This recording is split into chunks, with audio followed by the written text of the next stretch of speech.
الحمد لله نحمده ونستعينه ونستغفره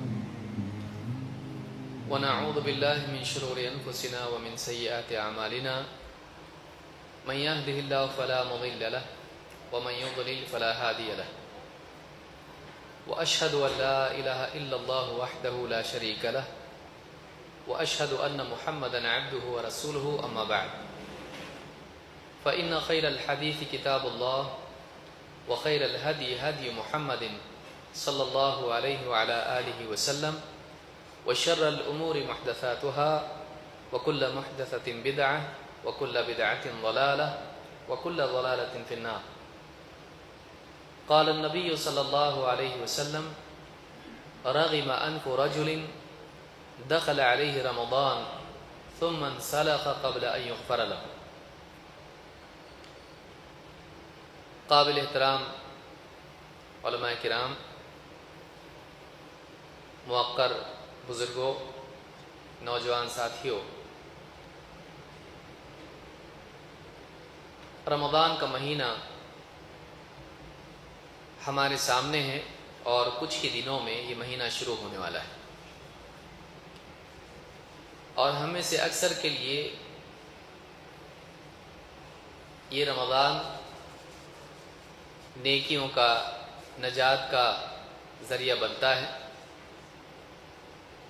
اور بہت سوں کے لیے یہ رمضان تفریح، لذتیں اور بعض کے لیے گناہوں کا ذریعہ بھی بنتا ہے۔ ایک مسلمان کی سعادت اس میں ہے کہ وہ اپنی زندگی کے تمام لمحات کو اللہ کی اطاعت سے بھر دے۔ اللہ کے نبی صلی اللہ علیہ وسلم فرماتے ہیں نعمتان مغبون فیہما کثیر من الناس الصحۃ والفراغ۔ دو نعمتیں ہیں، انسانوں کی کثیر تعداد ان دو نعمتوں کے سلسلے میں گھاٹے میں، خسارے میں۔ وہ دو نعمتیں کیا ہیں؟ صحت مندی اور فارغ وقت۔ صحت اور وقت یہ دو نعمتیں ہیں جن کا صحیح استعمال انسان کو کامیاب کرتا ہے اور جن کے سلسلے میں لاپرواہی انسان کو ناکام کرتی ہے۔ آج صحت ہے، کل بڑھاپا آنے والا ہے، کمزوری آنے والی ہے۔ بڑھاپا بیماریوں کا گھر ہے، بڑھاپا خود ایک بیماری ہے، اور جیسے بڑھاپا آتا ہے ایک کے بعد ایک انسان پر جنگلی جانور کی طرح بیماریاں حملہ کرتی ہیں۔ وہ مجبور ہو کر رہ جاتا ہے، کچھ نہیں کر پاتا ہے۔ ایک ایک آدمی، ایک ایک بزرگ انسان کئی کئی بیماریوں کی ایک ساتھ دوائیں کھاتا ہے۔ ہر گھر میں ہم یہ منظر دیکھتے ہیں۔ لہذا بڑھاپا آنے سے پہلے جوانی کی قدر کرنا اور اس عمر میں نیکیوں کا اہتمام کرنا، یہ کامیابی ہے۔ اس عمر کو آپ روک نہیں سکتے۔ جیسے آپ اپنے گھر میں پیسہ تجوری میں رکھیں، آپ روک کے رکھیں، اس کو سنبھال کے رکھیں، وہ کم نہیں ہوگا۔ لیکن آپ ایسا وقت کو نہیں روک سکتے، اپنی جوانی کو نہیں روک سکتے۔ جوانی نکل جائے گی، وقت نکل جائے گا۔ یہ ایسی نعمت ہے جو ٹھہرتی نہیں ہے، بلکہ وقت کے ساتھ صحت نکل جاتی ہے اور وقت خود نکل جاتا ہے۔ رمضان المبارک کا مہینہ بھی اسی طرح ہے۔ یہ مہینہ آتا ہے اور دیکھتے ہی دیکھتے نکل جاتا ہے۔ رمضان کے بعد بیٹھتے ہیں عید کے دن، عید کے بعد پھر آپس میں باتیں کرتے ہیں۔ بہت سے مسلمانوں کا آپ نے سنا ہوگا کتنے جلدی گیا نا رمضان، کتنے جلدی نہیں گیا۔ جس کو نیکی کمانی تھی اس نے کما لی ہے، جس کو عمل کرنا تھا اس نے ایک ایک لمحے کا صحیح استعمال کر لیا، کامیاب ہو گیا وہ۔ لیکن تو غفلت میں پڑا رہا، تو رمضان کے آنے سے پہلے رمضان کا انتظار کرتا رہا، اور رمضان کے آنے کے بعد رمضان کے جانے کا انتظار کرتا رہا۔ کتنے لوگ رمضان کے جانے کا انتظار کرتے ہیں، عید آئے گی تو ایسا کریں گے، عید کی تیاری، عید رمضان سے پہلے رمضان کا سوچتے ہیں اور رمضان میں عید کا سوچتے ہیں، اور رمضان نکل جاتا ہے۔ کاش کہ ہم ہر دن کا سوچیں، ہر دن کے بارے میں تنظیم کریں، ہر لمحہ اپنا وصول کریں. جیسے ایک تاجر، جیسا ہر آدمی جو کسی نہ کسی چیز میں انویسٹ کرتا ہے چاہتا ہے کہ پورا ملے. اگر اتنا پیسہ میں نے لگایا اتنا آنا چاہیے.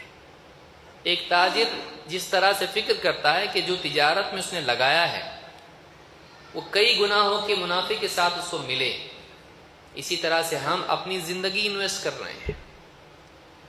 اس کے نتیجے میں یا تو جنت ملے گی یا جہنم. یہ زندگی بہت قیمتی ہے. رمضان کا مہینہ ایک امتحان ہے. وہ ہم کو اپنی میزان میں کھڑا کر کے بتاتا ہے دیکھ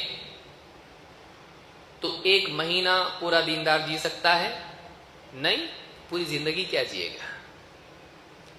ایک مہینہ جو واقعی اتنا قیمتی مہینہ ہے، جس کی اتنی فضیلت ہے، جس میں شیاطین کو قید کیا جاتا ہے، جس میں نیکیوں کے دروازے کھول دیے جاتے ہیں، جنت کے دروازے کھولے جاتے ہیں، جہنم کے دروازے بند کیے جاتے ہیں. ایک ماحول تیرے اطراف میں ہے، اتنا سب پروویژن تیرے لیے ہے، سب کچھ آسانیاں تیرے لیے ہے، پھر بھی تو دیندار نہیں بن سکا. باقی زندگی میں کیا بنے گا؟ تو ایک مہینہ اپنے آپ کو تقوی پر روک نہیں سکتا ہے، دینداری پر روک نہیں سکتا، اللہ کی طاعت پر، اللہ کے حکموں پر تو اپنے آپ کو نہیں کھڑا کر سکتا ہے. تو اس سے بقیہ ساری زندگی میں، سالوں سال کی زندگی میں تجھ سے کیا توقع کی جا سکتی کہ تو واقعی اللہ کا دیندار بندہ بن کے زندگی گزارے گا؟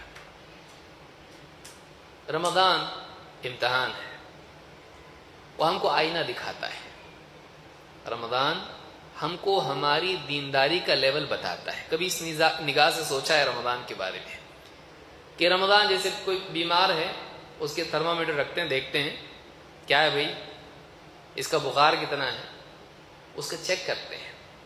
آدمی وزن کے اوپر کانٹے پر کھڑا ہوتا ہے، دیکھتا میرا وزن کتنا ہے. رمضان ہم کو اپنا وزن بتاتا ہے، تیری قیمت کتنی ہے. اور آدمی کی قیمت کیسے طے ہوتی ہے؟ اس کی نگاہ میں دین کی کتنی قیمت ہے. ایک آدمی کتنا قیمتی ہے، بہت زیادہ اس کو ریسرچ کی ضرورت نہیں ہے. شروعات کہاں سے ہوتی ہے؟ ایک آدمی کتنا قیمتی ہے، سادہ سوال. اس کی نگاہ میں دین جتنا قیمتی ہے. اس کی زندگی میں اوقات کے اعتبار سے اور کوششوں کے اعتبار سے، اسباب اور وسائل کے اعتبار سے دین کی کتنی قیمت ہے، اس اعتبار سے وہ قیمتی ہے. صحابہ قیمتی کیوں بنے؟ دین کی وجہ سے، دنیا کی وجہ سے نہیں. وہ تو ایسے لوگ تھے جن کے پاس سواریاں بھی ایک دم بیمار قسم کی، کھانے کھجور، دودھ پینا، گھر مٹی کے، ریگستان میں رہنے والے. لیکن قیمتی کیسے بنے؟ ٹیکنالوجی سے، حکومتوں سے، پیسے سے. کس چیز سے قیمتی بنے؟ ایجوکیشن بہت بڑا تھا ان کا دنیاوی اعتبار سے، آکسفورڈ اور بڑی بڑی یونیورسٹی تھی؟ نہیں. بہت بڑے انجینئر سائنٹسٹ تھے؟ نہیں. وہ ایک چیز تھے جس میں کوئی کوتاہی اور کمی نہیں تھی، وہ صرف اللہ کے بندے تھے اور بندگی کا حق ادا کرنے والے تھے. بندگی کا حق ادا کرنا کیا ہے؟ ایک انسان اللہ کے سوا کسی اور کو معبود نہ مانے اور پھر اللہ تعالیٰ کے حکموں کو اپنی زندگی میں اپنی خواہش کے مقابلے میں ماننا جانے. آپ دیکھیے وَذَرُوا مَا بَقِيَ مِنَ الرِّبَا، بچا ہوا سود چھوڑ دو، چھوڑ دیا. سوچیں گے، دیکھیں گے، انشاءاللہ ماشاءاللہ، نہیں. اگلے سال سے ہمارے یہاں کیسا ہوتا ہے؟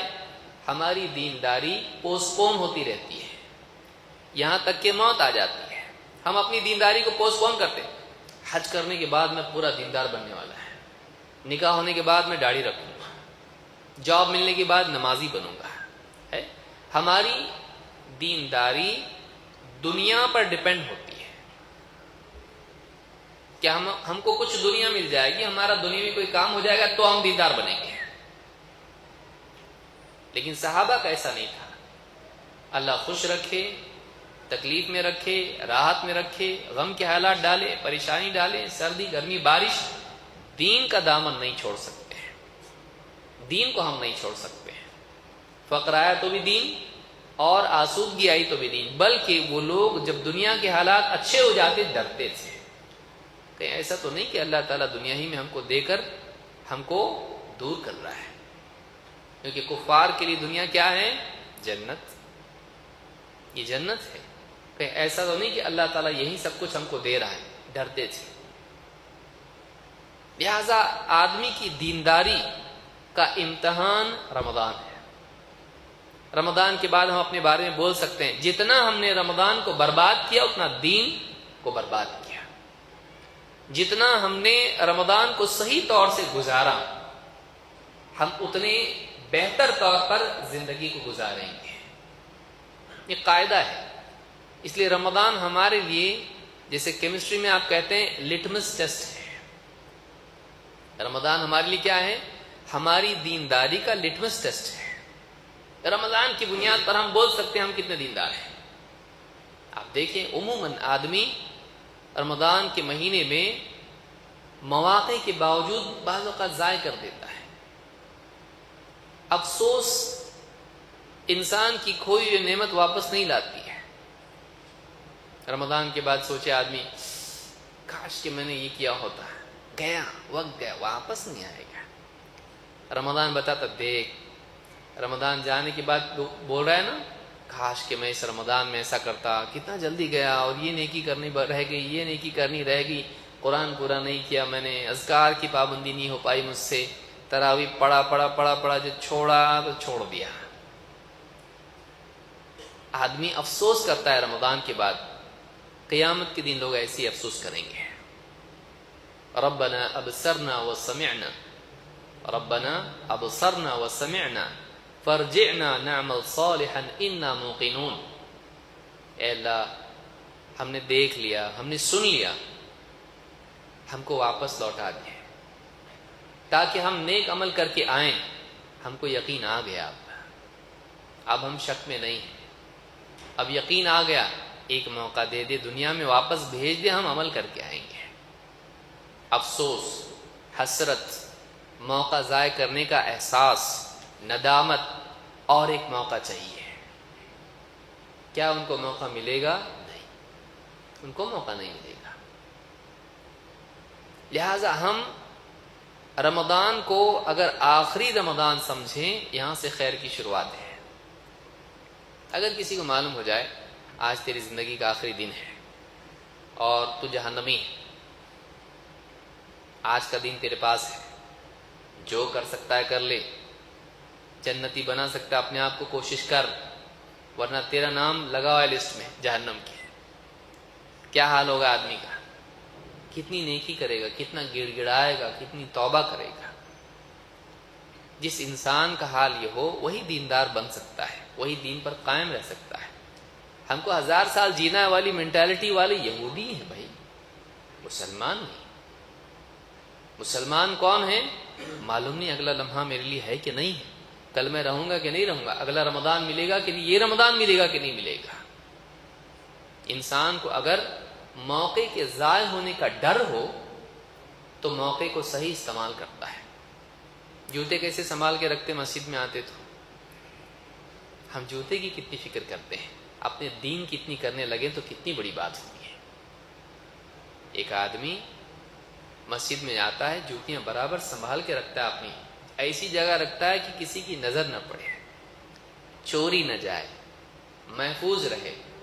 ہم اپنی جوتیوں کی حفاظت جانتے ہیں، کاش کہ ہم اپنے دین کی حفاظت بھی جانتے ہیں. دین ایسے ہی پڑا ہوا ہے، ایک جوتا یہاں ایک جوتا، ایسا کبھی چھوڑتا ہے؟ نہیں.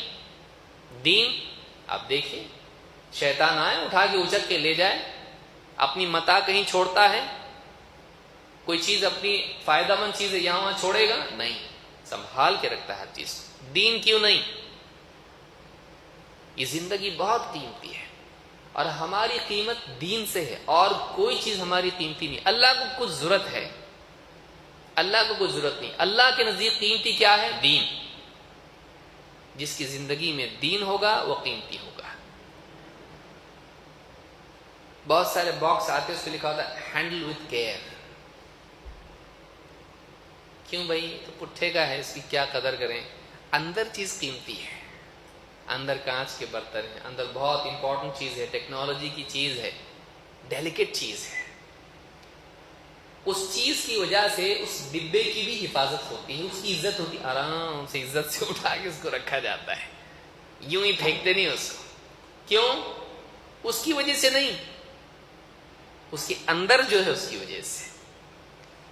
یہ قاعدہ ہم نہیں سمجھتے. چاہے سیاسی معاملات کو آپ دیکھیں، کچھ بھی سوچیں، غور کریں، ہماری قیمت ہماری وجہ سے نہیں ہے، ہمارے نسب، ہماری خوبصورتی، ہمارا ایجوکیشن، ہماری دنیوی صلاحیتیں، ٹیکنالوجی، میجورٹی، مائنورٹی، ہماری قیمت جو ہمارے اندر ہے، باہر کا کچھ بھی نہیں.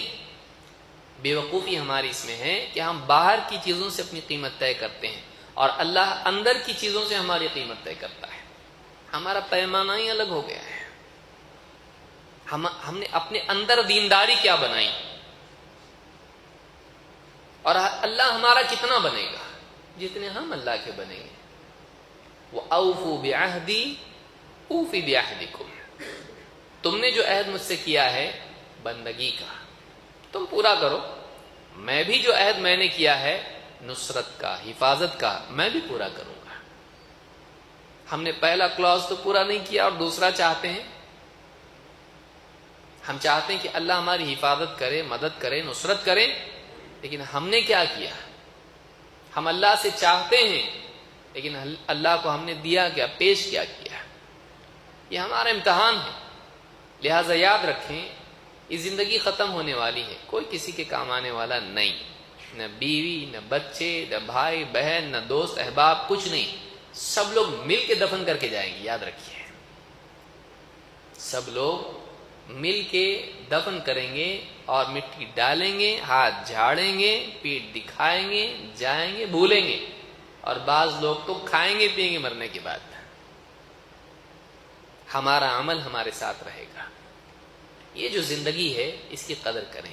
ایک ایک دن قیمتی ہے، ایک ایک دن، ایک ایک لمحہ قیمتی ہے.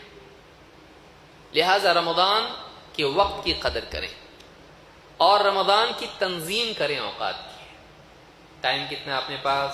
ٹھیک ہے، صبح فجر سے لے کے ظہر، ظہر سے عصر، عصر سے مغرب، مغرب سے عشاء، عشاء کے بعد سونے تک. سونے کے بعد کا تو کچھ بھی نہیں ہے اس کی بس میں، جاگنے تک. لیکن جب تک وہ بیدار ہے اپنے اوقات کی تنظیم کرے دینی اعتبار سے. دنیا بہت جی لیا، ہم بہت کچھ کرتے ہیں، سب کچھ کرتے ہیں، سال بھر کرتے ہیں بھائی، اور یہ موت تک ساتھ میں جڑا رہنے والا ہے. کھانا پینا، پیشاب پاخانہ، کمانا، یہ وہ ساری چیزیں یہ لگی رہیں گی ہمارے ساتھ. کوئی اوقات خاص اللہ کے لیے بھی تو رکھیں، کوئی مہینہ اللہ کے لیے بھی تو خاص کریں. بقدر حاجت ہم تجارت اور اپنی ضروریات میں مشغول ہوں، پھر واپس اللہ کی طرف لوٹ آئیں. کوئی تو مہینہ ایسا اپنا ہو. اور اگر دیکھا جائے تو نبی کریم صلی اللہ علیہ وسلم اور صحابہ اور سلف کی زندگی میں یہ مہینہ ہوتا، یہ مہینہ تھا. امام مالک سب بند کر دیتے تھے، بڑے محدث ہیں، مدینہ میں فقیہ، حدیث کا درس دینے والے، سب بند، صرف عبادت، صرف تلاوت. کئی اہل علم کا حال. نبی کریم صلی اللہ علیہ وسلم کی زندگی دیکھیے، راتوں میں جبریل کے ساتھ میں قرآن کا پڑھنا، دن میں روزہ، قیام اللیل رات میں، اور پھر سارے دوسری عبادات، اوقات کو طاعات سے بھرنا. رمضان میں ہم نظام بنائیں، کیا کیا نیکی کریں. واٹس ایپ سے دور رہیں، اگر دور نہیں رکھ سکتے ہیں اس کو، کم سے کم خرافات میں اپنے وقت کو ضائع نہ کریں. شیطان آپ کے دل میں ڈالے گا. شیطان رمضان میں بھی ہوتا ہے، صرف سرکش شیاطین قید ہوتے ہیں. آپ کے دل میں آپ کا اپنا نفس آپ کے دل میں ڈالے گا، اگر آپ یہ نہیں مانتے تو، کہ یہ بھی تو دین کا کام ہے. ٹھیک ہے، کتنے گھنٹے دن کا کام ہے؟ پورا دن. کتنا وقت ہم ضائع کر رہے ہیں اس کے اوپر. بقدر حاجت اس کو استعمال کریں. اگر کرتے بھی ٹھیک ہے، دینی باتیں، کچھ نصیحت کی باتیں ڈالیں، اچھی بات ہے، لیکن اس کے علاوہ اپنے اوقات کو ضائع نہ کریں. تو یہ کیا کیا نیکیاں ہیں جن کا اہتمام ہم کو کرنا چاہیے. ایک ایک کر کے ہم اختصار کے ساتھ، کیونکہ وقت ہمارے پاس اتنا نہیں ہے، بہت ہی اختصار کے ساتھ ایک خاکہ برنامج جس کو ہم کہیں، ٹائم ٹیبل، یا ٹائم ٹیبل نہیں کہیں گے اس کو، کیا کیا کرنا ہے ایکٹیویٹیز ہماری کیا ہونا چاہیے رمضان میں، کن چیزوں پر ہم کو زیادہ دھیان دینا چاہیے، کون کون سی نیکیاں ہیں جن کا اہتمام خاص رمضان میں ہونا چاہیے، ہمارے سامنے ہونا چاہیے. پھر آپ اپنے اوقات کے اعتبار سے اس کی تنظیم کریں. کسی کو رات میں وقت زیادہ ملے گا، کسی کو دن میں ملے گا. ہر آدمی کی ڈیوٹی اور اس کے اعتبار سے ذمہ داریاں الگ الگ ہیں. خواتین کا معاملہ الگ ہے، مردوں کا معاملہ الگ ہے. ہاں یہ بھی یاد رکھیں اس مہینے میں خواتین کے اوپر رحم کریں. آپ کے پیٹ کی وجہ سے ان کے لیے سر درد نہیں ہونا چاہیے. خواتین کے لیے کیا ہوتا ہے یہ مہینہ؟ دن بھر افطار کی تیاری، اور جیسے افطار ہو جائے پھر سحری کی تیاری، پھر اس کے علاوہ اگر مہمان بھی ہیں برتن دھونے سے لے کے ساری چیزوں کی تیاری. تو ان کو ہم رمضان میں باورچی بنا کے رکھ دیتے ہیں. ان کی بھی تو آخرت ہے، ان کا کتنا خیال رکھتے ہیں ہم لوگ، ان کی آخرت. اور پھر ڈانٹتے بھی ہیں دین پہ، چلو یہ کرو، آج بیان سن کے آیا. ہاں بولتے ٹھیک ہے سن کے آیا، لیکن کھانے کی باتیں آپ کی کتنی ہیں؟ کل کیا بنے گا؟ کل کیا بنے؟ کچھ ایسا بناؤ کہ مزہ آ جائے.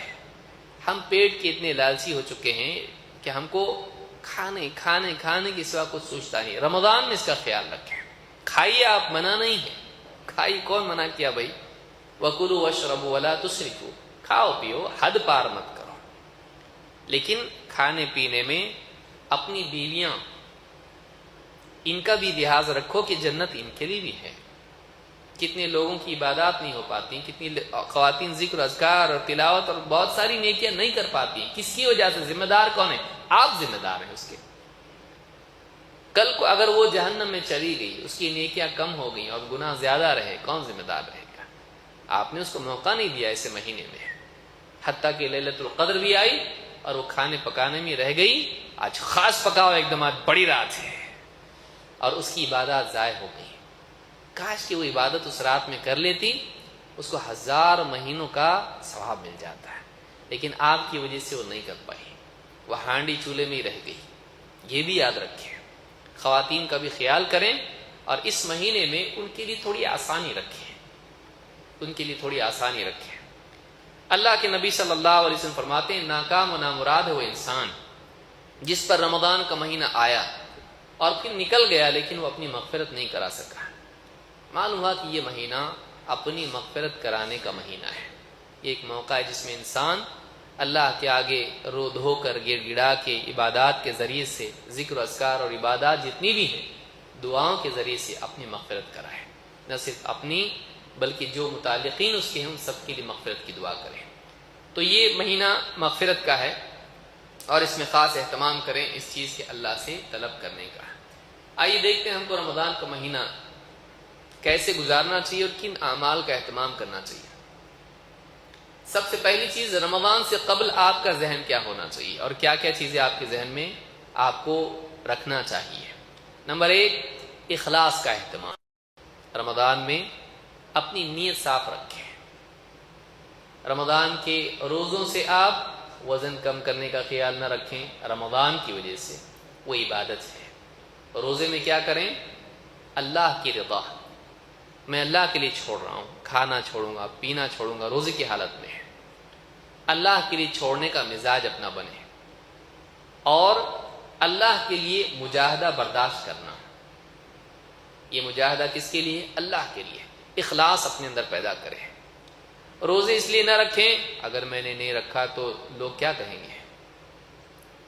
آدمی بعض اوقات نیکی کرتا ہے، نیکی کرنے کے 2 غلط طریقے ہیں. ایک، عزت پانے کے لیے. 2، عزت بچانے کے لیے. کبھی آدمی نیکی کرتا ہے عزت پانے کے لیے، صدقہ خیرات کر رہا ہے یا عبادت کر رہا ہے، نماز پڑھ رہا ہے اور بہت ساری تلاوت کر رہا ہے. کیوں کر رہا ہے؟ لوگ دیکھ کے کہیں کیا نیک انسان ہے، کتنا قرآن پڑھتا ہے، کتنی نماز پڑھتا ہے، کتنا فلاں عمل کرتا ہے. کبھی عزت پانے کے لیے ہوتا ہے، کمانے کے لیے ہوتا ہے. کبھی کیوں ہوتا ہے؟ اگر میں نے نماز نہیں پڑھی تو لوگ کیا بولیں گے؟ بے نمازی ہی ہے. اگر میں نے روزہ نہیں رکھا تو لوگ کیا کہیں گے؟ روزہ نہیں رکھتا. تو اپنی عزت بچانے کے لیے روزہ رکھتا ہے. یہ بھی نیکی نہیں ہے. نیکی کیوں ہونا چاہیے؟ اللہ کو پانے کے لیے، اپنے آپ کو جہنم سے بچانے کے لیے. اپنے آپ کو جہنم سے بچانے کے لیے، اللہ کی ناراضگی سے بچانے کے لیے روزہ آپ رکھیں، اللہ کے لیے، کوئی اور غرض نہیں۔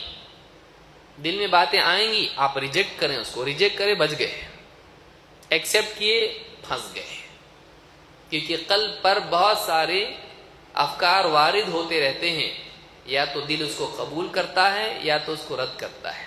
اس کی نجات بری باتوں کے رد کرنے میں ہے، اور اس کی ناکامی ان کے قبول کرنے میں ہے۔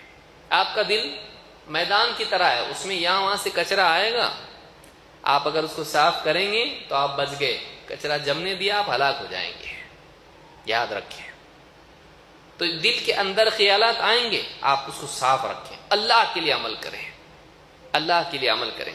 اللہ کے نبی صلی اللہ علیہ وسلم فرماتے ہیں، یقول اللہ عز وجل الصوم لی وانا اجزی بہ یدع شہوتہ واکلہ وشربہ من اجلی۔ اللہ تعالیٰ فرماتا ہے کہ روزہ میرے لیے ہے اور میں اس کا بدلہ دوں گا، روزہ میرے لیے ہے اور میں ہی اس کا بدلہ دوں گا۔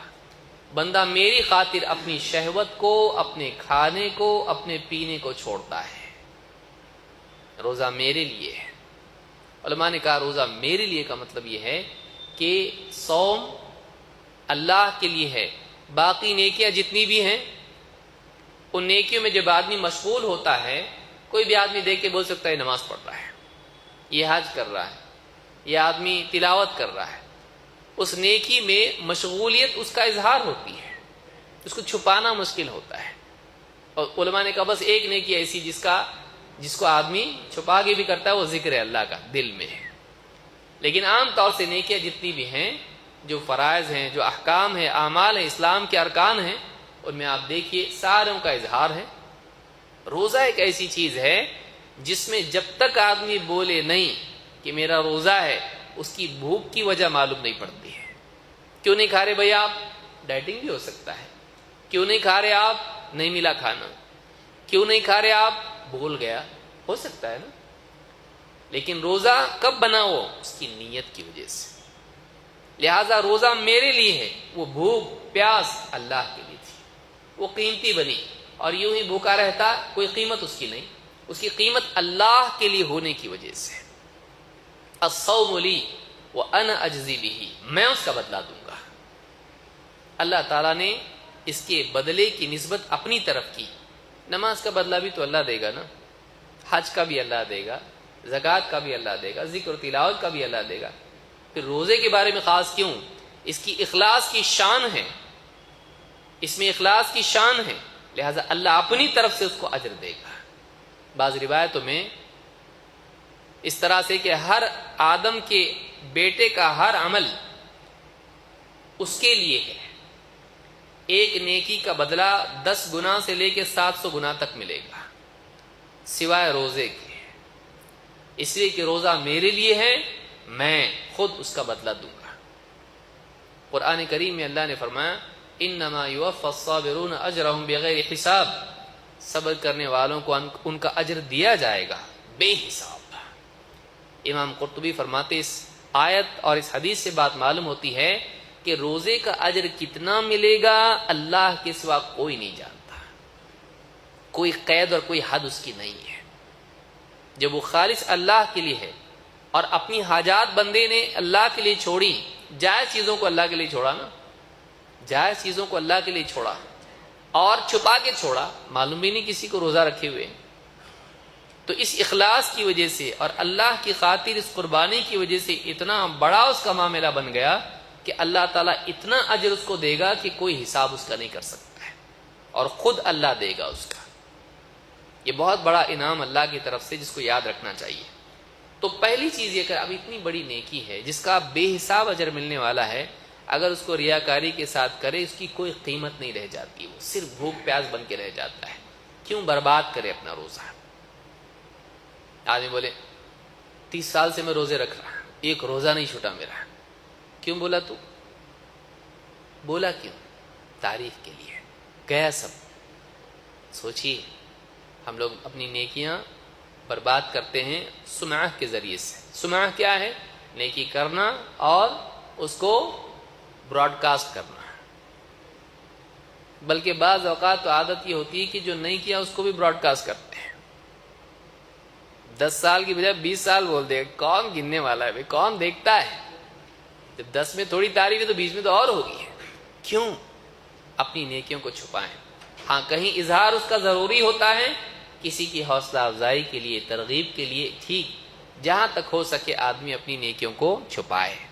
روزہ اللہ کی خاطر ہو، کوئی اور غرض اس میں نہیں ہونا چاہیے، پہلی چیز. نمبر 2، روزے میں اور اسی طرح سے دوسری نیکیوں میں 2 صفات کو پیدا کرنے کی کوشش کریں. ایک ایمان اور دوسرے احتساب. اللہ کے نبی صلی اللہ علیہ وسلم فرماتے ہیں من صام رمضان ایمانا واحتسابا غفر له ما تقدم من ذنبه. جو بندہ، جو شخص ایمان اور احتساب کے ساتھ روزہ رکھے اس کے پچھلے سارے گناہ معاف کر دی جائیں گے. روزہ رکھے کس چیز کے ساتھ؟ 2، ایمان اور احتساب. ایمان کیا ہے؟ ایمان کا مطلب یہ ہے کہ ایک آدمی روزہ رکھے اللہ تعالی کی بتائی ہوئی فضیلت پر یقین کی بنیاد پر ہے. یعنی روزہ رکھے تو روزے میں کیا ہو؟ روزے پر اللہ کے جتنے وعدے ہیں ان کا دل میں یقین ہو، شک نہ ہو. اللہ نے بتایا اللہ دروازہ ہے ریان، اس سے داخل کرے گا، معلوم نہیں ہوتا کہ نہیں ہوتا، تو شک نہیں ہونا چاہیے. اللہ کی طرف سے جو فضیلت ہے اس کا یقین آدمی کو ہونا چاہیے. تو ایک اس کا ایمان. نمبر 2 احتساب. احتساب کیا ہے؟ انسان کے دل میں اللہ کی بتائی فضیلت کی طلب ہو. یہ دونوں چیزیں ضروری ہیں، ایمان اور احتساب. کبھی وعدے پر یقین نہیں ہوتا ہے اور کبھی وعدے کی قدر نہیں ہوتی ہے. کبھی وعدے پر یقین نہیں ہوتا ہے. مالک کہے اتنا کام کر، اگلے مہینے سے تیری تنخواہ بڑھائیں گے، بولتا ہے بڑھاتا نہیں ہے، معلوم نہیں بڑھائے گا کہ نہیں بڑھائے گا، یقین نہیں ہے. یا بولا سچی بولو، ہاں پچھلے سال بھی بولے تھے ایسا، دیں گے کہ نہیں دیں گے، یقین نہیں ہے. بولے یقین تو نہیں ہے، خواہ محنت کر کے فائدہ نہیں بڑھایا تو یقین نہیں. ایمان یقین ہونا چاہیے، اللہ نے کہا تو دے گا اللہ. 2 احتساب ہونا چاہیے، اندر سے طلب ہو. اگر ہم سے کوئی کہے ایک کام کرو، یہ 100 بوری ہیں اٹھا کے رکھو اور تم کو 50 روپے دیں گے، 50 روپے کون کرتا ہے؟ نہیں چاہیے، نہیں چاہیے. بعض اوقات انسان کو اس انعام کی طلب نہیں ہوتی ہے. ناکامی کی 2 وجوہات ہیں. بندہ نیکی کریں ان 2 صفات کے ساتھ. پہلے تو اپنے دل کو تیار کرے، جو اللہ نے بتایا صحیح ہے، ہاں یہ بالکل سچ ہے، اللہ نے دے گا کہا تھا مطلب دے گا. یہ پہلا مرحلہ ہے، یقین پیدا کرنا. 2 احتساب اس میں ہو کہ اللہ رب العالمین جو عطا کر رہا ہے اپنے دل کو اس کی طلب پر آمادہ کرے، تیار کرے اس کے لیے. بہت بڑی چیز ہے یہ، بہت بڑی نعمت ہے اللہ جو دے رہا ہے، اس کی قدر دل میں پیدا کرے، عمل آسان ہو جاتا ہے. ایمان اور احتساب نہ صرف یہ کہ عمل کی قدر کو بڑھاتے ہیں بلکہ عمل آسان بھی کرتے ہیں. یہ بہت ضروری ہے. آج ہم نے مسائل پڑھنا سیکھا ہے لیکن ہم اعمال کی فضیلت نہیں دیکھتے، اس لیے اعمال کچے ہیں ہمارے. کیوں؟ اس لیے کہ اعمال کی فضیلت جب آدمی پڑھتا ہے، سنتا ہے، عمل کی رغبت بڑھ جاتی ہے. بچہ بچپن سے لے کے جوان ہونے تک پیسہ پیسہ پیسہ، پیسہ ہے تو ایسا، پیسہ ہے تو ایسا، پیسہ ہے تو عزت ہے، پیسہ ہے تو فائدہ ہے، سنتا ہے، اس کے دماغ میں پیسے کی اہمیت بڑھ جاتی ہے. اس کے دماغ میں کبھی جاب کی، کبھی کسی چیز کی، کبھی کسی اور چیز کی اہمیت بیٹھ جاتی ہے. تو ہم اتنا دینی اعمال کی فضیلت کو اور ان کی قدر و قیمت کو سنیں کہ ہمارے دلوں میں بات مضبوطی کے ساتھ بیٹھ جائے. حافظ منذری نے آپ دیکھیے ترغیب و ترہیب میں تقریباً 5 جلدوں میں وہ کتاب ہے. اتنی حدیثیں موجود ہیں جس میں سے 3 جلدیں صحیح کی ہیں. ہر نیکی پر کیا ثواب ہے، ہم پڑھتے ہی نہیں. پڑھیں، اس کا اہتمام کریں. ریاض الصالحین وغیرہ کتابیں ان میں پڑھیں اس کو. تو دوسری چیز کیا ہے؟ ایمان اور احتساب کے ساتھ ہم نیکیاں کریں. نمبر 3 اصلاح نفس کو اپنا سینٹرل گول بنائیں. یہ مہینہ آ رہا ہے، میرا نفس میرا دشمن ہے. ان النفس لامارۃ بالسوء، نفس برائی کا حکم دیتا ہے اور نفس وہ بیوقوف دوست ہے جو شیطان باہر سے ورغلائے تو اندر آنے کے لیے دروازہ کھولتا ہے. شیطان ہمارا دشمن ہے. ان الشیطان لکم عدو فاتخذوہ عدوا. شیطان تمہارا دشمن ہے، اللہ نے قرآن میں کہا. اس کے ساتھ دشمن ہی کا برتاؤ کرو، وہ دوست بننے والا نہیں. کوئی آدمی آپ کا دشمن ہے، اس کو ذرا سلام دعا کرے، اچھے سے رہے، اس کے تو کیا ہو جاتا ہے؟ وہ دشمن دوست بن جاتا ہے. اچھے اخلاق سے وہ دوست بنتا ہے. شیطان کو آپ کتنی بھی اخلاق سے پیش آؤ، کتنی بھی ہمدردی اس کی کرو، آپ کا دوست بننے والا نہیں. ایسا خطرناک وہ دشمن ہے. اور وہ ایسا دشمن ہے کہ آپ کی گاڑی کو کسی گڑھے میں نہیں، جہنم میں لے جائے گا. وہ ایسا دشمن نہیں کہ آپ کا پیسوں کا نقصان کر دے، آپ کا ہاتھ پاؤں توڑ دے، یا آپ کو دنیا میں کچھ نقصان پہنچا دے. نہیں، اس کا ٹارگٹ بہت آگے کا ہے. اس کا ماننا ہے کہ میں تو جہنم میں جا رہا ہوں، لیکن اپنی گاڑی میں تم کو بھی بٹھاؤں گا میں.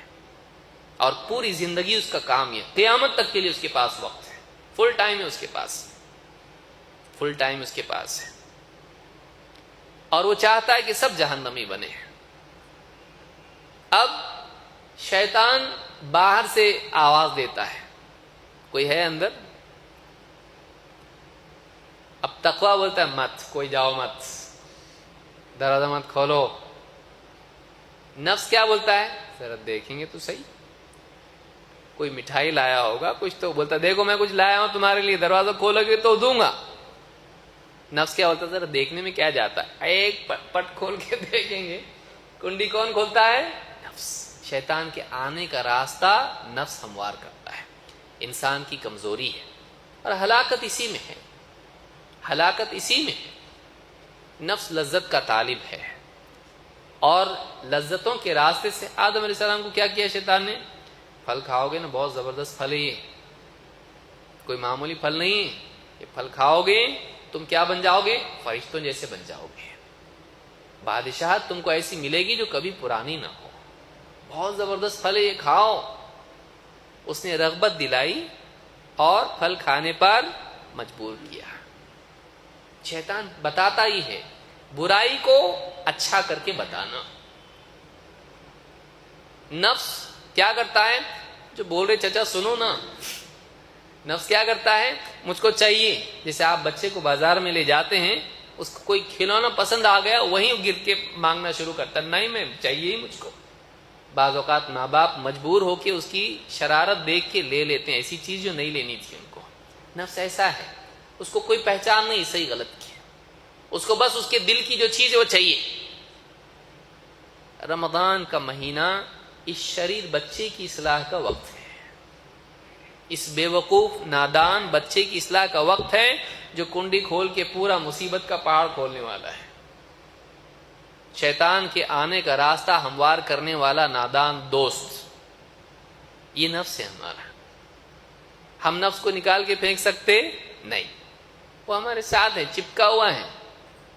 اس کو ہم نکال نہیں سکتے اپنے. اس کو سدھار سکتے ہیں، اس کو ڈسپلن بنا سکتے ہیں.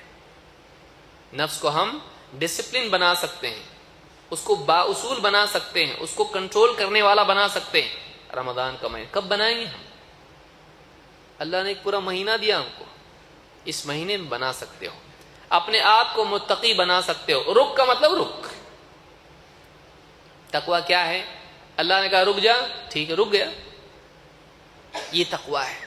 کس کی وجہ سے رکا تو؟ اللہ کی وجہ سے. یہ تیرے لیے فائدہ مند ہے؟ نہیں. کیوں؟ اللہ نے منع کیا ہے. اور اس میں فائدہ ہے، جھوٹ بولنے سے تجارت بڑھتی نہیں. یہ دیکھ سب کی بڑھ رہی ہے، نہیں. میرا تجربہ، میرا مشاہدہ، نہیں. ہمارے اللہ نے بتایا نہیں، نبی نے بتایا برکت مٹ جاتی اس کی، نہیں. تیرا فائدہ ہے، پیچھے رہ جائے گا، نہیں.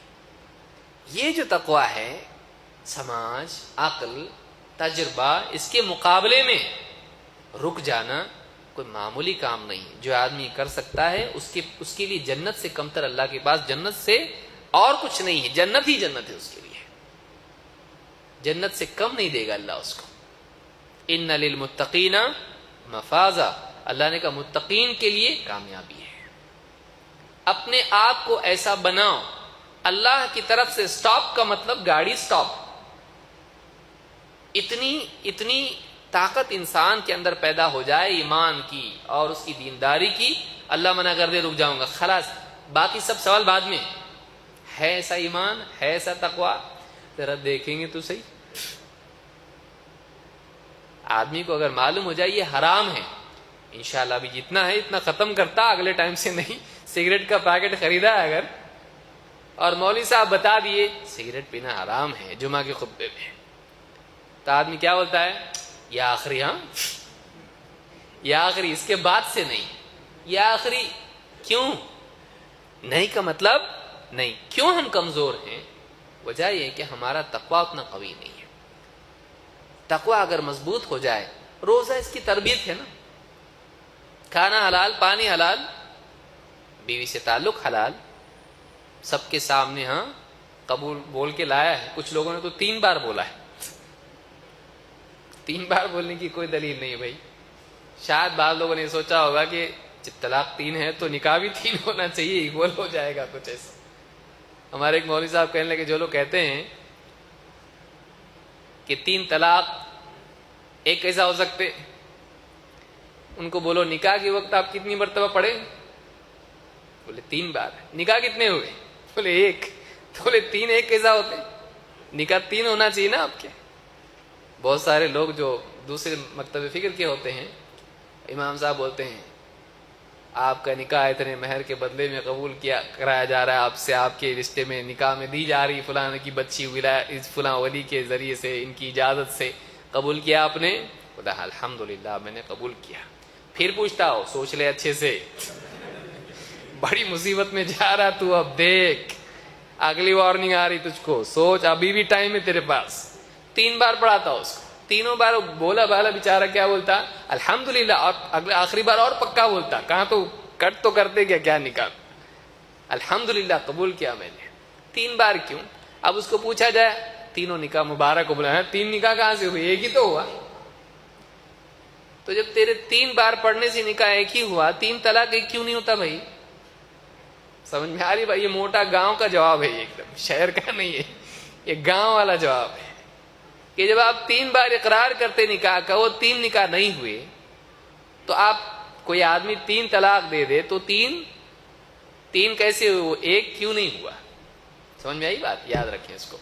بہرحال تو روزہ تقویٰ کی تربیت ہے، ہم رکنے والے بنے، اور اللہ نے یہی معظم سبب بتایا ہے صوم کا. کتب علیکم الصیام، اللہ نے کیا کہا؟ یا ایھا الذین آمنوا، اے ایمان والو، کتب علیکم الصیام کما کتب علی الذین من قبلکم لعلکم تتقون. اے ایمان والو تم پر روزے فرض کیے گئے، آپشنل نہیں ہے. تم پر روزے صیام کتنے؟ سارے رمضان کے پورے روزے ہیں. میں جمعہ کے رکھوں گا نہیں. بعض لوگ کہتے ہیں آخری بڑے روزے رکھوں. یہ بڑے روزے کون سے بھائی؟ چھوٹے روزے، بڑے روزے. بعض لوگ اپنی سہولت سے رکھتے ہیں، میں نے آخری عشرے میں چھٹی لے لیا ہوں، پورے روزے رکھنے والا ہوں. پورے روزے رکھنا چاہیے تجھ کو، چھوڑ نہیں سکتا آدمی. بھوک بہت لگتی ہے، پیاس بہت لگتی ہے، گرمی کے 14 گھنٹے کے روزے ہیں، اب کئی سالوں تک رہنے والے، گھبرائیے مت. یہ تو مجاہدے کا وقت ہے. اتنا کھایا، بھوکے بھی تو رہیں اللہ کے لیے. روزہ انسان کو شکر کرنے والا بناتا ہے، کیونکہ شکر اس وقت تک نہیں آدمی کے دل میں پیدا ہوتا ہے جب تک کہ محرومی کے پل سے آدمی نہ گزرے. دن بھر جب بھوکا رہنے کے بعد، اس کے بعد جب پانی پیتا، اور اگر بیچاری بیوی نے شربت بنا کے دیا ہے اس کو، شربت پینے کے بعد جب حلق سے اترتا ہے، پورا اس کو معلوم پڑتا کہاں تک پہنچا ہے.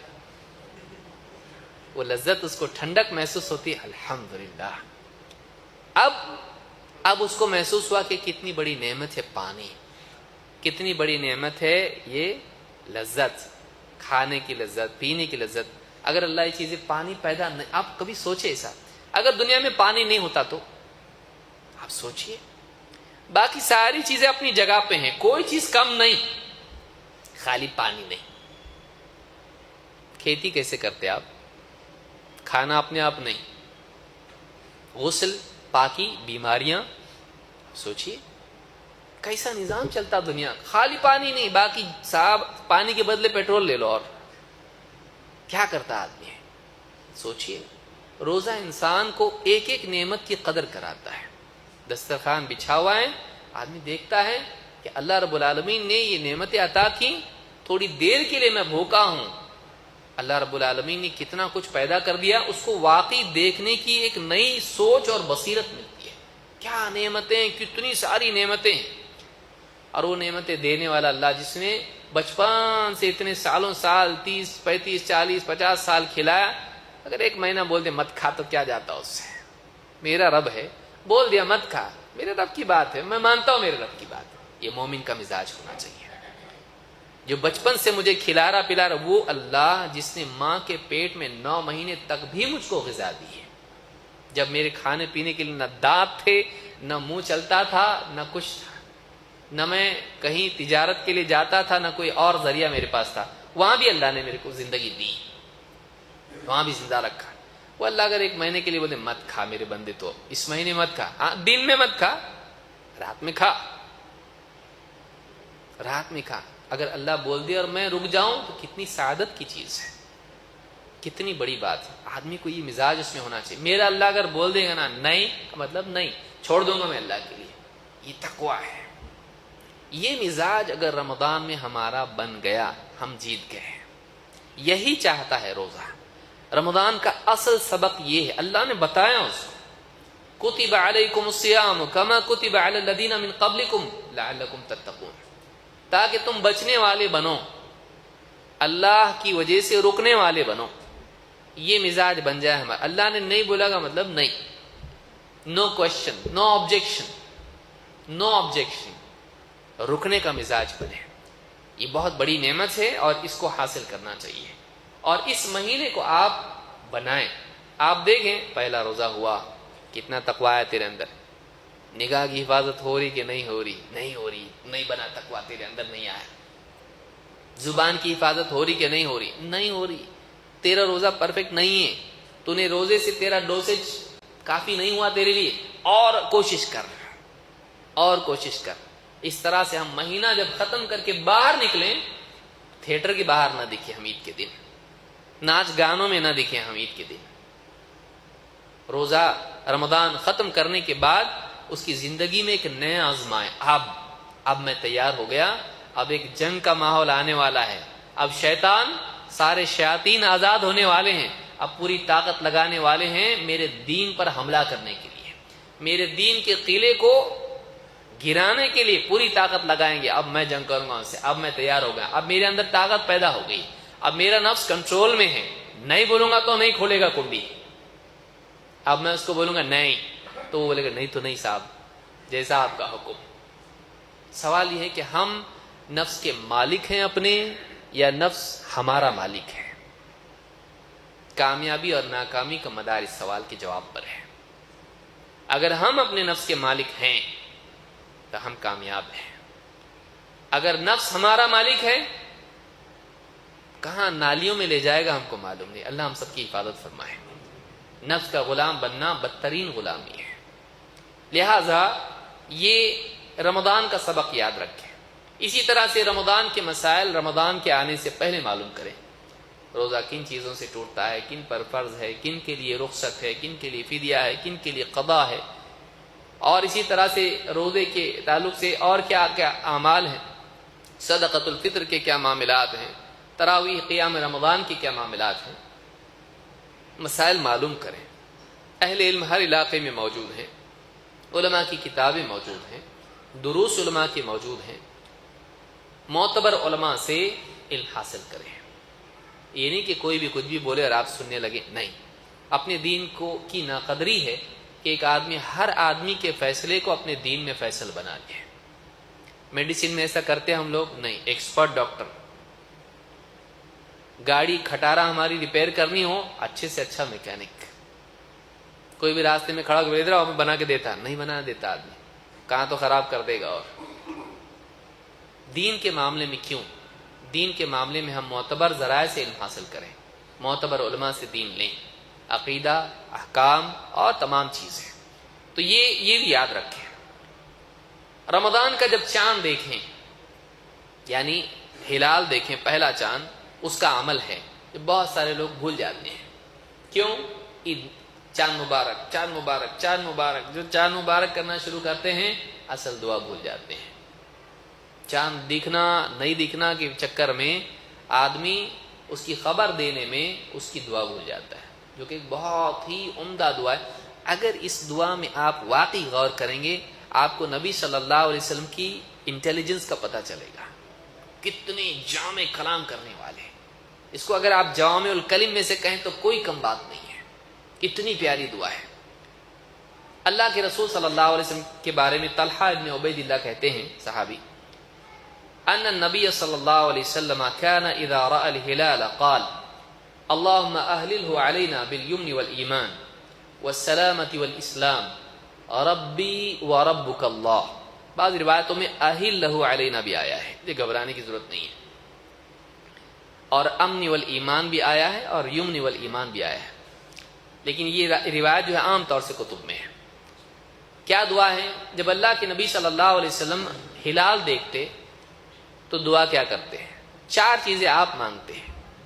4 چیزیں آپ مانگتے ہیں. کیا کہتے ہیں؟ اللہم اہللہ علینا بالیمن والایمان والسلامة والاسلام. اے اللہ اس ہلال کو ہم پر نمودار کر. بالیمن والایمان، یمن کے معنی ہوتے ہیں برکت، برکت اور ایمان کے ساتھ. والسلامة والاسلام، سلامتی کے ساتھ اور اسلام کے ساتھ. 4 چیزوں میں سب آ جاتا. برکت کس چیز میں؟ مصیبت میں. کس چیز میں؟ ہر خیر میں. لیکن یہ نہیں کہہ رہے ہیں اے اللہ خیر دے. کیا مانگ رہے ہیں؟ برکت. برکت کا مطلب کیا ہوتا ہے؟ تھوڑا بھی زیادہ ہو جانا. تو آدمی کیا چاہتا ہے کہ ملے اور کم ہو، یا ملے اور اس میں کام ہو؟ دونوں میں فرق ہے نا. ملے اور کم ہو نہیں، ملے اور کام ہو جائے اور پھر بھی وہ باقی رہے، اس کو کہتے ہیں برکت. تو پہلی چیز مانگی خیر میں، نہ صرف خیر بلکہ خیر کی برکت. لیکن اسی کے ساتھ کیا مانگا؟ بالیمن والایمان، ایمان بھی دے اللہ. آخرت کی نجات کے لیے کیا چاہیے؟ ایمان کے بغیر نجات ہے نہیں، ایمان چاہیے. والسلامة والاسلام، اور اللہ سلامتی دے. پہلے مرحلے میں کیا مانگا تھا؟ خیر زیادہ سے زیادہ دے، کثرت سے دے، برکت کے ساتھ دے. لیکن سلامت رکھ کس سے؟ شر سے، برائی سے، نقصان سے، تکلیف سے، دنیا آخرت کی جہنم اور عذاب سے. سلامتی عطا فرما. والاسلام، اور اسلام، اسلام کے معنی فرما برداری، اللہ کے حکموں کی تابع داری، اس کی فرما برداری. 4 چیزوں کو غور کریں. آخرت کے اعتبار سے، دین کے اعتبار سے دونوں چیزیں ضروری ہیں، ایمان اور اسلام. اور دنیوی اعتبار سے کیا چاہیے آپ کو؟ اور بلکہ آخرت کے اعتبار سے بھی، دینی اعتبار سے بھی کیا چاہیے آپ کو؟ خیر برکت والی ہو اور شر سے سلامتی مل جائے. بچا کے آپ اس سے اور کچھ ایڈ کر سکتے کیا آپ اس میں؟ اللہ ایمان اچھا بنا اور عمل والا بنا فرما بردار، ایمان اور اسلام میں. اور اے اللہ ہر خیر عطا کر، ہر شر سے بچا، سلامت رکھ. اور کیا مانگ سکتے آپ؟ سوچئے. ساری چیزیں ایک دعا میں جمع کر دی. اور یہ رمضان کے ہلال کے ساتھ خاص نہیں ہے، ہر مہینے آپ بول سکتے ہیں. ہر مہینے کے ہلال کو دیکھ کے دعا آپ کر سکتے ہیں. اور آخر میں آپ کہتے ربی وربک اللہ. ہلال کو دیکھ کر آپ کہتے میرا رب اور تیرا رب اللہ ہی ہے. ہم چاند کی عبادت نہیں کرتے، ہم چاند، سورج، پیڑ پودے، پتھر ان کی عبادت نہیں کرتے. تیرا رب اور میرا رب دونوں کا رب کون ہے؟ اللہ ہے. آسمان میں تجھ کو منازل طے کرانے والا اللہ ہے، اور زمین پہ مجھ کو رکھ کے اپنی فرما برداری کا حکم دینے والا اللہ ہے. ہم سب اللہ کے بندے ہیں. ساری کائنات کے بارے میں مومن کا نظریہ یہ ہے سب کا سب کیا ہے؟ مخلوق ہے، اور اللہ رب العالمین کے حکموں کے تابع ہے. کیونکہ بہت سارے لوگ چاند کی وجہ سے کیسے سمجھتے ہیں؟ آج بھی مسلمانوں میں وہ دیکھو ذرا اقرب نکاح کی ڈیٹس کے لیے چاند کی منزلیں کہاں ہیں، فلانی ڈیٹ، فلانا دن منحوس.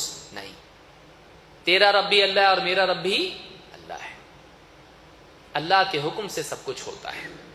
توحید اس میں ہے. تو یہ دعا اللہ کے نبی صلی اللہ علیہ وسلم کی. تو ان کیفیت ہم لوگوں کی دعائیں بعض اوقات کیا ہو جاتی ہیں؟ رسمی. اللہم علی اس طرح سے ہم لوگ ذکر کرتے ہیں. میں نے کر لیا، ہاں نام لکھ لو میرا.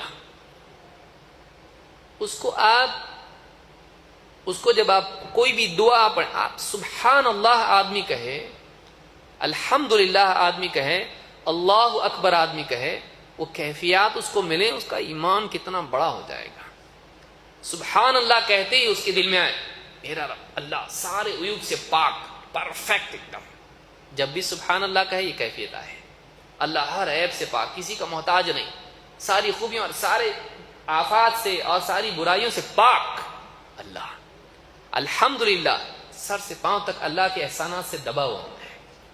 اللہ کی نعمتیں جدھر دیکھوں نظر ڈالوں اللہ کی نعمتیں، بلکہ جس کو میں نہیں دیکھ سکتا وہ بھی اللہ کی نعمت ہے، لیکن میرے عقل میں ابھی نہیں آ رہی. اتنے احسانات اللہ کے، اللہ ساری تعریف تیرے کی ہے. اللہ اکبر، کوئی بڑا نہیں ہے، اللہ بڑا ہے. سب چھوٹے ہیں، بادشاہ یہ وہ سب، کوئی کچھ نہیں کر سکتا، کوئی بگاڑ نہیں سکتا کسی کا کچھ. بڑا اللہ ہے، بڑائی میری زندگی میں اللہ کو دیتا ہوں. اب دیکھیں یہ تین چیزیں اگر اس کیفیت کے ساتھ آدمی کے ذہن میں ہو، اس کے ایمان کا حال کیا ہوگا؟ ہمارا ذکر ہمارے ایمان کی غذا کیوں نہیں بنتا؟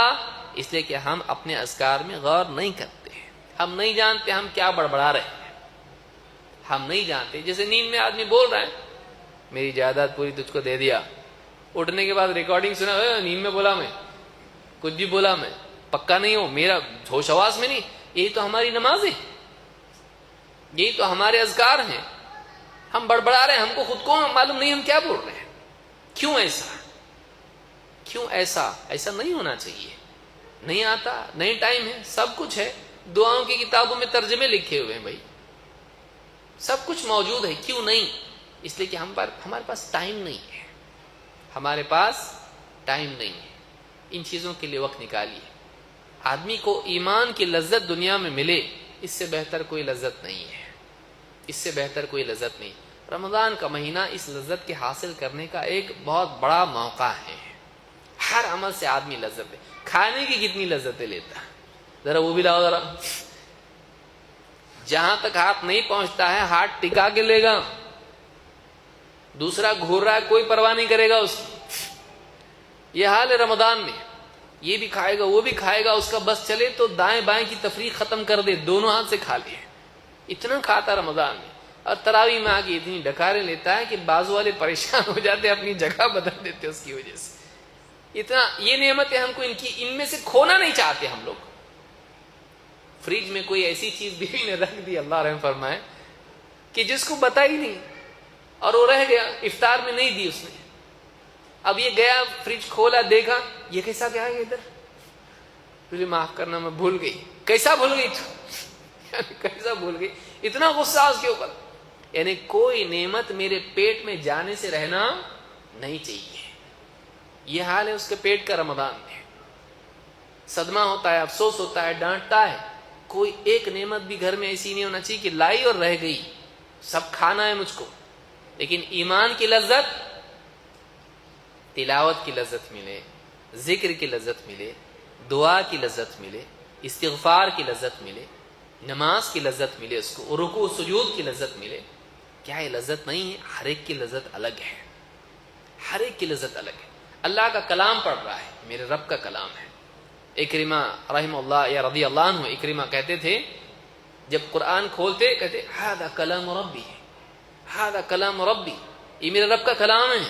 اب غور کیجئے، یہ جبریل لے کر آئے ہیں جس کو ہم پڑھ رہے ہیں. یہ جبریل لائے ہیں آسمان سے.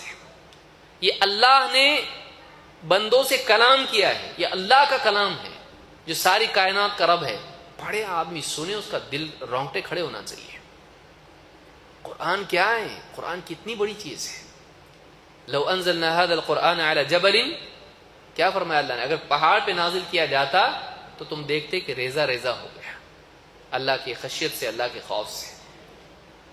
لرأيته خاشعا متصدعا من خشیت اللہ. وہ قرآن پڑھنے کی لذت لے آدمی، خشیت دل میں پیدا کرے، محبت اللہ کے کلام سے. فبذلك فليفرحوا، ذکر کریں اللہ تعالیٰ سے انسیت اور قرب اس کو محسوس ہو. سجدہ کریں اپنے آپ کو گھٹا کے اللہ کی بڑائی کا اعتراف کریں، روزہ رکھیں، اللہ کی خاطر قربانی دینے کا مزاج اپنے اندر لائیں۔ یہ ساری نیکیاں ہیں، ان کا اہتمام کریں، رمضان میں ان نیکیوں کا اہتمام کریں، بہت بڑی چیز ہے۔ تو اور بہت ساری باتیں تھیں، میں سمجھتا ہوں وقت ہو گیا ہمارا۔ اللہ رب العالمین رمضان کے مہینے کو صحیح طور سے گزارنے والا بنائے، لیکن جیسے میں نے اپنی گفتگو میں کہا کہ ایک رمضان کے مہینے میں ہم ایک تو یہ کہ اس میں معظم سب سے بڑا سبق اور سب سے بڑی چیز لینے کی کیا ہے، ہمارے اندر تقوی پیدا ہو، اللہ کی خاطر اللہ تعالی کی ممنوعات کو چھوڑنے کا مزاج پیدا ہو، اللہ کے لیے چھوڑنا، یہ آ گیا، ہم نے رمضان سے واقعی فائدہ اٹھا دیا ہے۔ ایک دو، رمضان کے احکام پہلے سے معلوم کر لیں، یہ نہ ہو کہ رمضان میں گئے، پانی میں گرے اور اس کے بعد تیرنا کیسا بتاؤ ذرا، نہیں، ہم لوگ رمضان میں داخل ہونے سے پہلے رات میں 2 بجے مولوی صاحب کو فون کر رہے ہیں کہ ناخن کاٹنے سے روزہ ٹوٹتا گیا، ایسے موٹے موٹے مسائل ہم کو معلوم نہیں، سالوں سال گزر جاتے ہیں، سیکھنا چاہیے، کتابیں ہیں پڑھیں، علماء سے پوچھیں۔ پھر تیسری چیز، اپنے اوقات کی تنظیم کریں، ٹائم ٹیبل بنائیے، مثلا آپ نیند سے بیدار ہوئے، آخری وقت میں رات میں سحری کے لیے اٹھتے ہیں آپ، ٹھیک ہے اٹھے، اگر آپ نے تراویح پڑھ لی ہے ٹھیک ہے، آپ قرآن لیے، اب بیگم اندر بنا رہی سب کھانے کی چیزیں، آپ کے پاس وقت ہے، آپ گھڑی دیکھنے کی بجائے جلدی کرو کا ورد کرنے کی بجائے آپ کیا کریں، قرآن لیجئے یا ذکر کیجئے یا نبی صلی اللہ علیہ وسلم پر درود پڑھیے یا آپ اللہ سے دعا کیجئے یا جو نیکی کر سکتے ہیں، اوقات کا صحیح استعمال کریں۔ قرآن لے لیا آپ نے، پڑھنا شروع کر دیا، پاؤ پارا پڑھ لیا آپ نے، پھر سحری کر لی، اس کے بعد تھوڑا اور پڑھ لیا، فجر تک آدھا پارا آپ کا ہو گیا۔ ظہر کا وقت ہے، ظہر کی اذان کے بعد آپ نماز کے لیے گئے، آپ پاؤ پارا پڑھ لیے۔ عصر کے بعد آپ مغرب تک کے انتظار میں ہیں، سامنے دسترخوان سجا کر چیزیں گننے کی بجائے اور کون سی میری ٹیریٹری اور کون سی دوسرے کی آپ طے کرنے کی بجائے اور مجھ کو کیا ترتیب سے کھانا ہے، آپ کو کیا ضرورت ہے، پڑھیے، آپ قرآن پڑھیے، آپ کا ایک پارا روزانہ ہو سکتا ہے۔ ایک پارا کون پڑھے گا روزانہ؟ پڑھ سکتا ہے، جس کام کو تقسیم کیا جا سکتا ہے اس کام کو مکمل کیا جا سکتا ہے، یہ بات یاد رکھیے، جس کام کو تقسیم کیا جا سکتا ہے اس کو مکمل کیا جا سکتا ہے۔ لیکن ہم کیا کرتے ہیں، ایک دم ہمالیہ پہاڑ کے جیسا دیکھتے ہیں اس کو، میرے سے نہیں ہوگا، ایک قرآن پورا نہیں ہوگا۔ کچھ لوگ بھولے بھالے، ہوگا ایک نہیں 2 ہوں گے، لیکن وہ 2 دن تک ہی پڑھتے ہیں، اس کے بعد چھوڑ دیتے ہیں۔ ایسا نہیں، روزانہ پڑھیے۔ دعا کا وقت، ایسا وقت جس میں آپ کے اور اللہ کے درمیان کوئی نہ ہو، آپ کو دعا کرتا ہوا کوئی نہ دیکھ رہا ہو، روئیے، گڑ گڑائیے، نہیں آتا منہ رونے کا کیجیے۔ آج حال یہ کہ بعض اوقات رونا بھی نہیں آتا ہے، کیوں؟ اتنا سخت دل ہو گیا ہے، دعاؤں کی عادت ہی نہیں ہے۔ روئیں، رونا نہیں آتا ہے، اس بات پہ افسوس کریں کہ اللہ میں ایسا کیا کروں، میں تیرا بندہ اور رونے نہیں آ رہا مجھ کو، اس پر افسوس کریں، اللہ ایسا بنا کہ تیرے آگے میں روں۔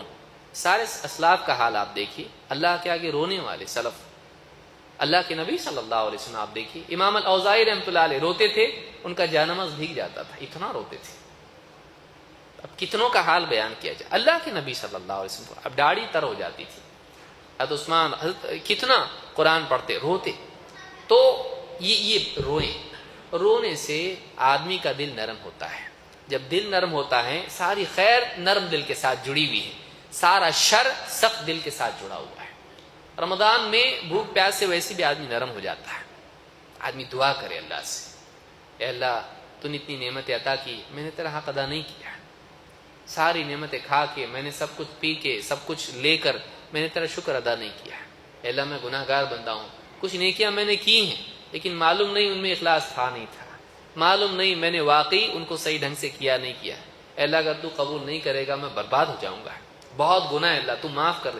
اللہ سے دعا کریں، ایسی دعا کریں کہ واقعی آدمی کو اپنے بندے ہونے کا احساس تازہ ہو، اس کے دل میں اللہ کا خوف بھی ہو، اللہ سے امید بھی ہو، ایسی دعا کریں، اکیلے میں آدمی دعا کرے، ذکر کرے، چلتے پھرتے میں، لیٹے جب بھی اس کو موقع ملے ذکر کرے، اس کے لیے کوئی بہت محنت کی ضرورت نہیں، جو بھی جیب میں ہے 1 روپیہ 5 روپے 10 روپے، کوئی فقیر کوئی مسکین دکھائی دے اس کو دے، صدقات کرے خوب۔ اللہ کے نبی صلی اللہ علیہ وسلم تیز ہوا سے بھی زیادہ سخی ہو جاتے تھے اس مہینے میں۔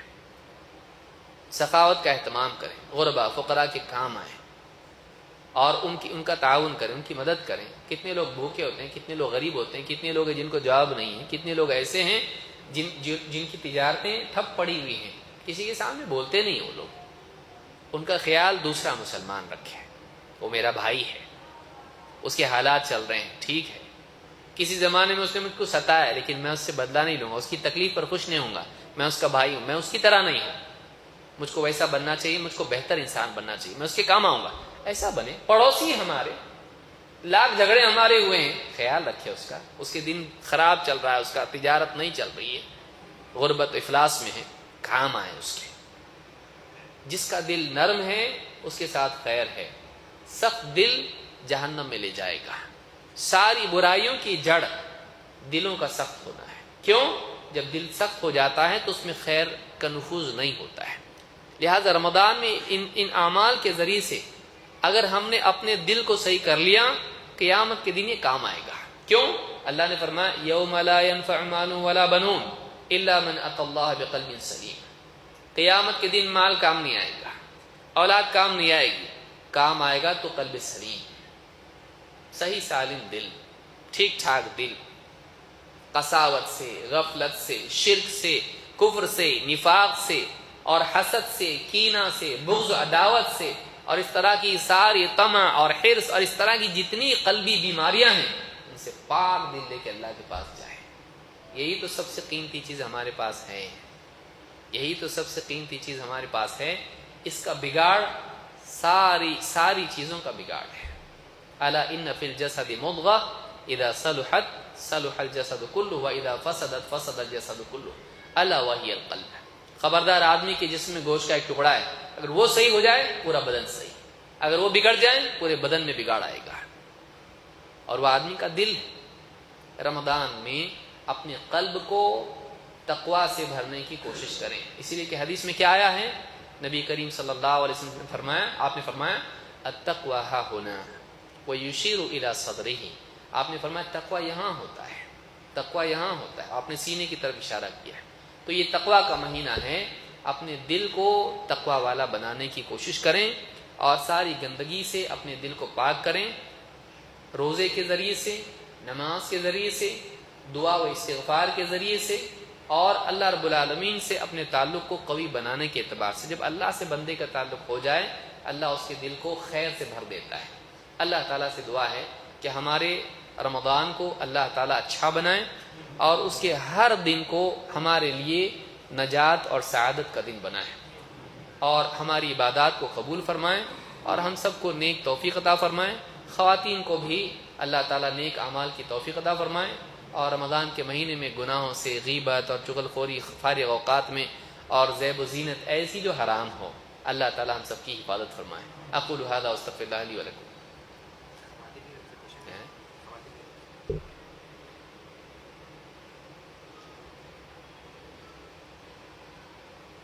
سوال ہے کہ what is the ruling for the fast of pregnant and suckling mothers? Do they need to make up the missed fast or will feeding a miskin suffice? With regards to feeding a miskin, how many times do we need to do it each day? سوال ہے کہ ان خواتین کے بارے میں کیا شرعی حکم ہے جو یا تو حاملہ ہوں یا تو بچے کو دودھ پلانے والی ہوں، مرضعہ جس کو کہتے ہیں، اور کیا ان کے لیے قضا ضروری ہے یا ان کے لیے فدیہ کافی ہے، اور اگر فدیہ ہے تو وہ کتنے مسکین کا ہے اور کتنے اوقات میں ہے۔